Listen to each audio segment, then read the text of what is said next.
2013 সালে রানা নামে এক ব্যক্তি তার পরিবারের সাথে চারধামে যাওয়ার পরিকল্পনা করে। তার পরিবারে তার মাতা পিতা ও 4 বছরের একটি কন্যা সন্তান ছিল মিতু, আর তার স্ত্রী ছিল মৌমিতা। যদিও রানা তার পরিবারকে নিয়ে ঘুরতে যাওয়ার কথা ছিল দুবাই, শেষে তিনি সিদ্ধান্ত নেন তাকে চারধামের যাত্রাতে যাওয়া উচিত। তার এই সিদ্ধান্ত তার জীবনকে পুরোপুরিভাবে বদলে দেয়। এই ঘটনাটি এতটাই রহস্যময় যে এই কাহিনীটি শুনলে আপনারও পায়ের তলা থেকে মাটি সরে যাবে। কিভাবে বাবা কেদারনাথ একজন স্ত্রীকে পুনর্জন্ম দিয়ে আরও একবার তার স্বামীর সাথে দেখা করিয়েছিলেন। এই ভিডিওটি দেখার পর আপনিও পুনর্জন্ম সম্পর্কে বিশ্বাস করবেন। এই কাহিনীটি সম্পর্কে জানতে ভিডিওটিকে সম্পূর্ণ দেখতে থাকুন। আর আমার চ্যানেলে নতুন হলে চ্যানেলটিকে সাবস্ক্রাইব করে পাশের বেল আইকনটি ক্লিক করে চ্যানেলটির পাশে থাকুন। 2013 সালের ঘটনা, যখন রানা নামে ব্যক্তির পরিবার গঙ্গোত্রী ও যমুনোত্রী ধামের দর্শন করে আসে এবং বাকি ছিল কেদারনাথ দর্শন। কেদারনাথ যাওয়ার সময় চারিদিকে হালকা হালকা বৃষ্টি হতে দেখা যায়। দেখতে দেখতে বৃষ্টির মাত্রা বাড়ছিল, তার সত্ত্বেও তাদের মনে উৎসাহ ছিল কেদারনাথ দর্শন করার। সেই জন্য রানা তার পরিবারের সাথে পায়ে হেঁটে যাত্রা করছিলেন। আর যখন তারা উপরের দিকে এগোচ্ছিলেন তখন তাদের মনে অদ্ভুত কিছু খেয়াল আসছিল। প্রকৃতির অবস্থা দেখে তাদের মনে কু ডাকছিল। এর মধ্যে তারা পাশে মন্দাকিনী নদী দেখতে পেলেন। সেটি দেখে তারা আরও চিন্তায় পড়ে গেলেন, কারণ মন্দাকিনী নদীর প্রবাহ আগের তুলনায় অনেকটাই বেড়ে গিয়েছিল। আর জলের স্তর বেড়ে যাওয়ায় তারা ভয়ও পাচ্ছিলেন। কিন্তু বাবার দর্শন করার জন্য তারা সেই বিষয়টি আর মনোযোগ দিলেন না। একটা সময় হঠাৎ করে ভয়ঙ্কর তীব্র শব্দ শুনতে পাওয়া যায়। এমন মনে হয় যে কোথাও বিস্ফোরণ হয়েছে। এটি আসলে ছিল কেদারনাথ মন্দিরের বাদল ফাটার শব্দ। এই বাদল ফাটার কারণে বছরে যা বৃষ্টি হতো তার 80% বৃষ্টি কেবল 16 এবং 17 জুন এই 2 দিনের মধ্যে হয়ে গেছিল। 16 জুনের দিন রানা তার পরিবারের সাথে যাত্রা করছিলেন, আর নদীর জলস্তর এই বৃষ্টির কারণে বেড়ে চলেছিল। তিনি তার পরিবারকে সুরক্ষিত রাখার জন্য আরও উঁচুতে উঠতে লাগলো। তখন তারা যা দেখলেন আর সেই দৃশ্য খুবই ভয়ানক ছিল।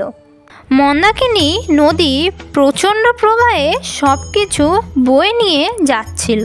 বড় বড় গাছপালা, ছোট বড় হোটেল সব কিছুই গ্রাস করছিল। আর অনেক মানুষও এই বন্যায় ভেসে যাচ্ছিল। তখন পর্যন্ত রানা পরিবার সুরক্ষিত ছিল। তিনি তার পরিবারের জন্য একটি সুরক্ষিত স্থান খুঁজলেন। একটি হোটেলে তার পরিবারের সাথে আশ্রয় নিলেন। রানাজি নিশ্চিন্তে ছিলেন, কারণ এই হোটেলটি অনেক উঁচুতে ছিল। তাই তিনি ভেবেছিলেন সেখানে তারা সুরক্ষিত থাকবেন। যত রাত বাড়ছিল বৃষ্টির মাত্রা তত বাড়ছিল। আর দেখতে দেখতে বন্যা হোটেল পর্যন্ত পৌঁছে গিয়েছিল, যার প্রভাব রানাজির পরিবার ও ওখানকার মানুষজনের উপর পড়েছিল। আর যখন সকাল হলো রানাজির মাতা পিতা একটি সুরক্ষিত জায়গায় আটকে ছিলেন। রানাজির স্ত্রী একটি গাছে আটকে ছিল। যখন তাদের জ্ঞান ফিরল তখন সবার প্রথমে মৌমিতা তার বাচ্চাকে খুঁজতে থাকলো। কিছুক্ষণ খোঁজাখুঁজির পর তিনি তার বাচ্চাকে একটি মন্দিরের ভেতর সুরক্ষিত জায়গাতে পেলেন। রানাজির সমস্ত পরিবার সুরক্ষিত ছিল, কিন্তু রানাজি কোথায় আছে সে খোঁজ এখনো তারা পায়নি।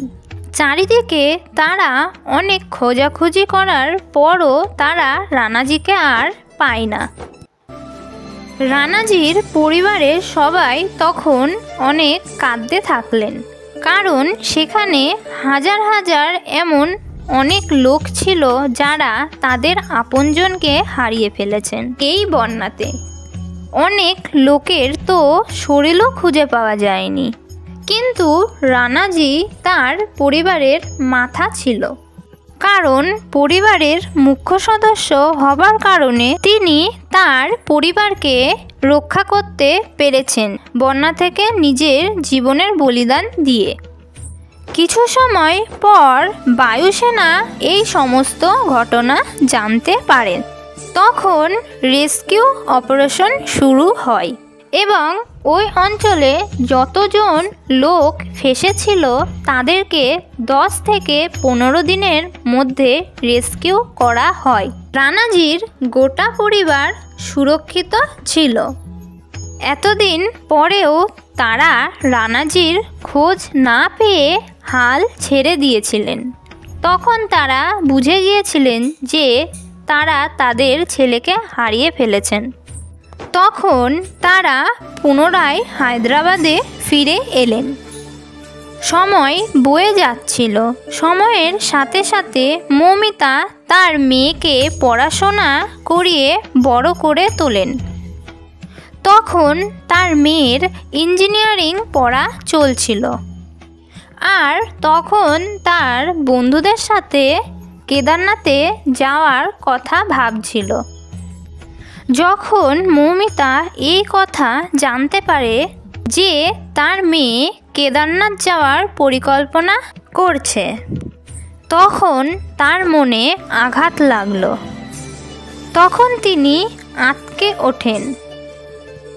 তিনি তখন মিতুকে কেদারনাথ যাওয়ার জন্য মানা করেন, কারণ তিনি সেই 2013 সালের ঘটনা আজও ভুলতে পারেনি। এইদিকে মিতু খুব জেদি ছিল। সেই জেদের কারণে মিতু খাওয়া দাওয়া বন্ধ করে দিয়েছিল। তখন মৌমিতা নিরুপায় হয়ে তাকে যাওয়ার অনুমতি দেয়, কিন্তু তিনি একটি শর্ত রাখেন যে তার মেয়ে কেদারনাথ যেতে পারবে, কিন্তু তার বন্ধুদের সাথে নয়। মৌমিতা তখন তার মেয়েকে বলে যে তুমি আমার সাথে কেদারনাথ দর্শন করতে যাবে। যা শুনে মিতু আনন্দে রাজি হয়ে যায়। এরপর তারা 1 সপ্তাহ পর কেদারনাথ পৌঁছায়।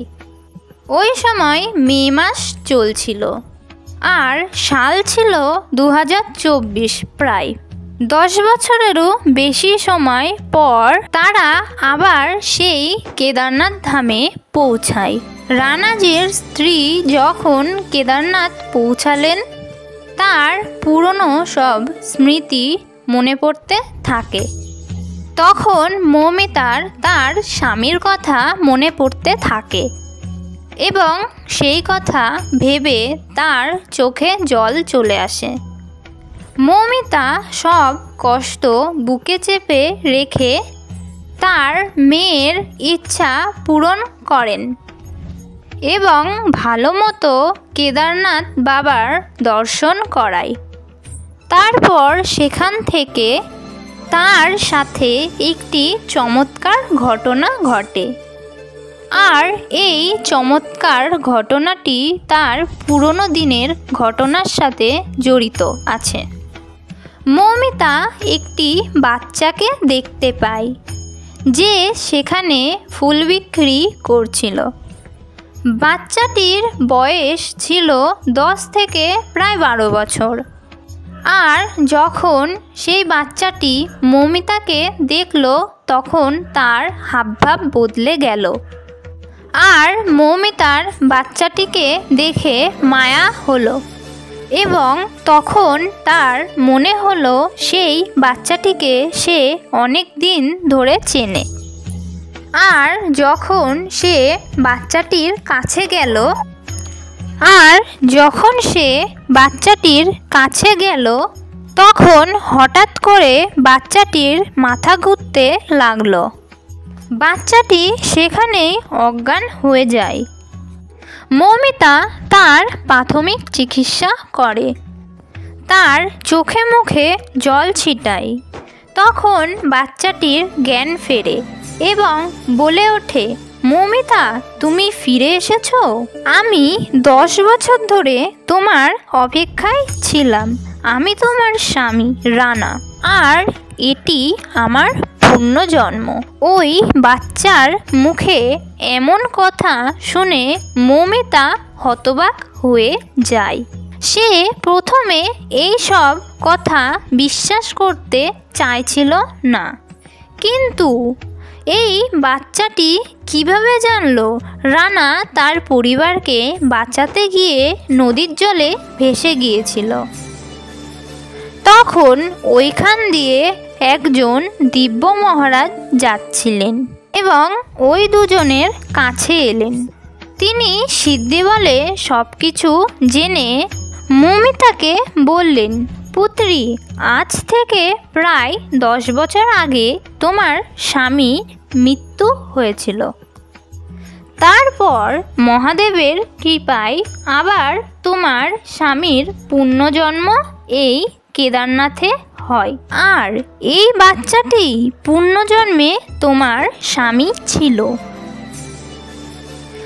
আজ এই বাচ্চাটির বয়স 10 বছর। আর এই সব কথা শুনে মৌমিতা ঝরঝর করে কেঁদে ফেললেন এবং তিনি মেনে নিলেন যে এই বাচ্চাটি পুনর্জন্মে তার স্বামী ছিল। মিতু ও তার মা মৌমিতা রানাকে খুঁজে পায়। বন্ধুরা, আমার এই কাহিনীটি আপনাদের ভালো লাগলে একটি লাইক ও সাবস্ক্রাইব করে পাশের বেল আইকনটি ক্লিক করে আমাদের পাশে থাকবেন।